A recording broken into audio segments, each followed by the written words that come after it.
Welcome back for previous year questions analysis. Hope you're practicing more questions.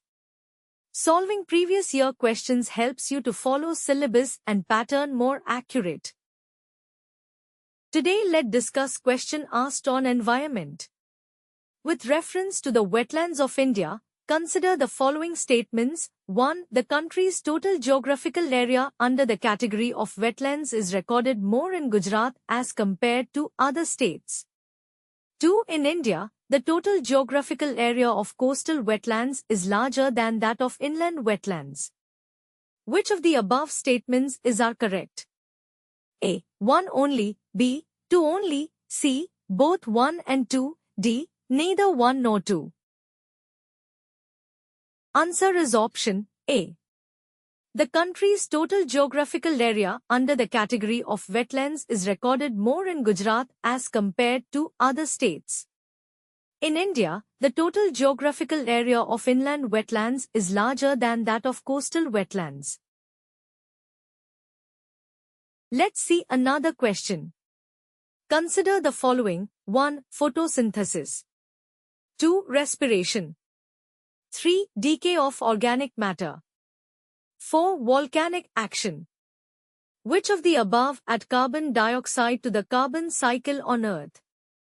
A. 1 and 4 only, B. 2 and 3 only, C. 2, 3 and 4 only, D. 1, 2, 3 and 4. Answer is option C. Photosynthesis is a process by virtue of which the green plants and some other organisms use sunlight to synthesize nutrients from carbon dioxide and water. Photosynthesis in plants generally involves the green pigment chlorophyll and generates oxygen as a byproduct. Respiration is a process by virtue of which living organisms involving the production of energy, typically with the intake of oxygen and the release of carbon dioxide from the oxidation of complex organic substances. In the decomposition process, different products released are carbon dioxide, CO2, energy, water, plant nutrients and resynthesized organic carbon compounds. This release process is called mineralization. The waste products produced by microorganisms are also soil organic matter. Volcanic activity ranges from emission of gases, non-explosive lava emissions to extremely violent explosive bursts that may last many hours.